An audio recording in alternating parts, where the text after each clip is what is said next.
সমস্ত মানুষের ইবাদত যদি গায়বাল্লাহ পাশে রাখা যায় আমার আবু বকরের এক রাতের আমল যদি গায়বাল্লাহ পাশে রাখা যায় আমার আবু বকরের আপনি আলোটা গায়ব যাবেন ছেড়ে দেন ছেড়ে দেন আমাদের পাল্লাটা ভারী হয়ে যাবে সে আবু বকরের কবরের পাশে দাঁড়িয়ে দাঁড়িয়ে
আল্লাহ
মানুষের ক্ষতি করে যাবে মানুষের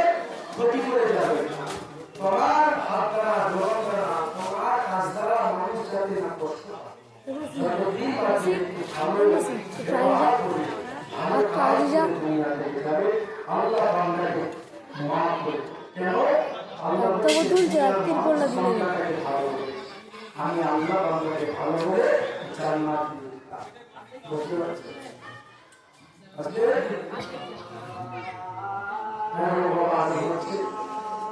আমাদের সব সর্বসানী মানুষ শুরু হবে সর্বকল্যাণ